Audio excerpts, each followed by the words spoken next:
Bonjour et bienvenue sur la Guard Zone, je suis Gwen Lefranc. Aujourd'hui on est avec Alan.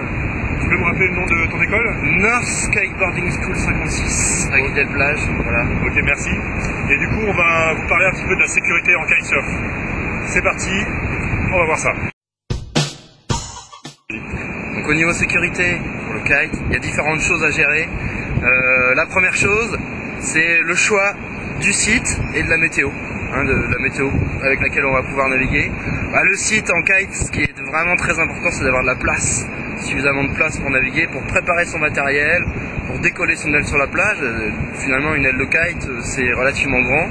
Les lignes font 25 mètres de long, donc ça prend un rayon relativement important. Vous voyez derrière moi, on a quand même une plage qui est relativement grande et une zone qui est suffisante pour pouvoir préparer son matériel, décoller son aile. Donc le choix de la zone de pratique, le choix de la météo, il faut un vent qui soit suffisamment établi, suffisamment régulier. Il faut vérifier que le vent ne vienne pas de terre ou ne vienne pas de falaise, parce que c'est vrai que si on a un vent qui est perturbé, on aura une aile en l'air qu'on pourra difficilement contrôler. Donc il nous faut vraiment un vent stable. L'idéal c'est plutôt un vent de mer ou un vent légèrement de côté et un petit peu de mer. Voilà. Et après au niveau de la sécurité encore, il faut avoir du matériel récent, en bon état, vérifier les systèmes de sécurité, les largueurs, et puis bien connaître les différents maniements de ces systèmes de sécurité. Et voilà. Est-ce que c'est préférable pour un débutant de prendre des cours au départ quand même? C'est, je dirais, indispensable de passer par une école, au moins pour les 2-3 premières séances. En général, en école, ce qu'on fait la première séance, c'est du pilotage sur la plage, vraiment une découverte de l'aile, de la traction, une découverte du vent, et évidemment de la sécurité. Donc il faut au moins passer une, voire 2 séances, les premières séances en école. Et après, ce qui est bien, c'est de connaître quelqu'un qui navigue déjà et qui est prêt à vous épauler, à aller avec vous à l'eau. Mais c'est indispensable de prendre quelques cours, c'est sûr, dans un premier temps. On voit beaucoup de monde qui achète du matériel sans prendre de cours, qui essaye tout seul et qui se rendent compte que c'est vraiment difficile, qui se font un peu peur, qui maîtrisent pas trop la chose et qui reviennent après en école. Ouais, donc c'est un gain de temps énorme et de sécurité énorme que de prendre des cours. Donc fin de session, fin de navigation, pose l'aile sur la plage. Le premier réflexe, une fois qu'on a posé l'aile sur la plage, c'est de mettre du sable dessus.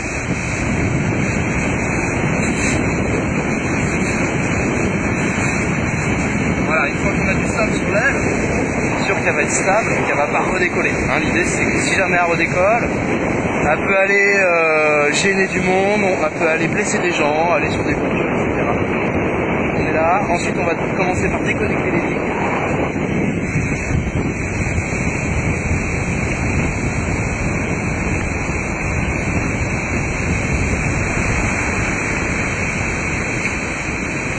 Et une fois qu'on a déconnecté les lignes, l'aile est vraiment en sécurité, c'est-à-dire que le danger avec une aile qui est sur la plage, c'est que si elle redécolle et qu'elle est connectée sur la barre, sur les lignes peuvent venir se bloquer quelque part, et si les lignes se bloquent, l'aile prend de la puissance, et là elle devient dangereuse.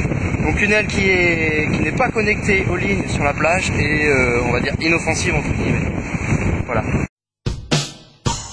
Alors Alan, dis-moi, pour moi le kitesurf, j'ai entendu à l'époque en tout cas, on parlait de gros accidents quand même avec parfois des décès. Qu'en est-il aujourd'hui?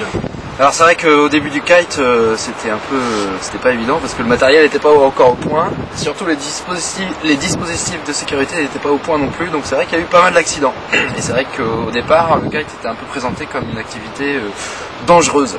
D'accord. Dorénavant, on a vraiment, le matériel a énormément évolué, on a beaucoup de dispositifs de sécurité, donc les accidents ont aussi diminué. D'accord. Il demeure toujours des accidents pour les gens qui ne connaissent pas le matériel, qui ne prennent pas de cours aussi et qui se lancent comme ça eux-mêmes. Et là, il y a toujours des accidents à ce niveau-là. Et quel type d'accident il y a aujourd'hui? Ça peut être des accidents, se faire tracter sur la plage. Et en fait, l'endroit où c'est le plus dangereux, c'est sur la plage, avec l'aile de kite. Donc les accidents qu'il y a, c'est des traumatismes où on se fait tracter sur la plage, où on atterrit sur des obstacles. D'accord. Donc c'est ce genre de choses qui peut encore arriver. Et après dans l'eau, l'idée c'est que dans l'eau c'est quand même beaucoup moins dangereux parce que on a l'eau qui amortit les chocs. Voilà. D'accord. Alors quel type de matériel vous avez en fait pour sécuriser en fait le kitesurfer? Alors, il faut un peu différencier le matériel qu'on utilise en école et le matériel que après les gens utilisent pour leur pratique personnelle. D'accord. Moi, je vais vous présenter d'abord le matériel qu'on utilise au niveau sécurité en école. On a, hormis la combinaison pour avoir chaud, on a le gilet. Ici, le gilet de flottabilité, exactement. Pourquoi le gilet? C'est pour ne pas se fatiguer dans l'eau si jamais on passe beaucoup de temps à redécoller son aile ou voilà, au moins on est dans l'eau, on est en sécurité. Et l'idée aussi du gilet, c'est que finalement, quand on perd le contrôle de l'aile et qu'on se fait tracter par l'aile, c'est une traction qui est horizontale. Et une traction horizontale a tendance à faire couler, ça a tendance à nous faire couler. Voilà, on se fait tracter par le harnais et on se fait légèrement couler quand on se fait tirer quand on ne contrôle pas trop son aile. Donc le gilet est vraiment utile à ce niveau. On va éviter de boire trop la tasse. Exactement, voilà. L'autre matériel qu'on utilise, c'est le casque. Ici. Voilà. Indispensable quand on utilise un leash de planche. Voilà, donc quand vous utilisez une planche avec un leash, quand on débute, c'est bien d'avoir un leash de planche pour éviter de la perdre et de courir après. Le leash, il faut qu'il soit d'une certaine longueur. Est-ce qu'il vaut mieux que ce soit court, long, plutôt un ressort comme là? Voilà, non, faut pas qu'il soit trop long.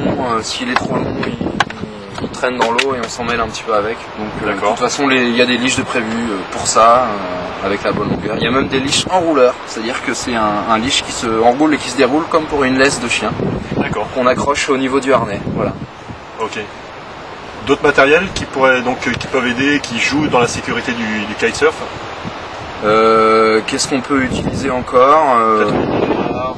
Le plus important, c'est le casque, le gilet. Même après, une fois qu'on commence à progresser, il faut quand même garder le réflexe de garder ce matériel-là, le casque et le gilet. Au moins le casque, ça c'est clair. Et bon, au niveau matériel, je pense que c'est déjà pas mal, quoi. Bon bah nickel. Écoute Alan, je te remercie. Et puis bonne session. À une prochaine fois. Merci d'être venu. Donc c'était Gwen pour Larveguard Zone. Et avec Alan, tu peux nous rappeler le nom de ton école? North Skateboarding School. Voilà. Je te remercie. Au revoir.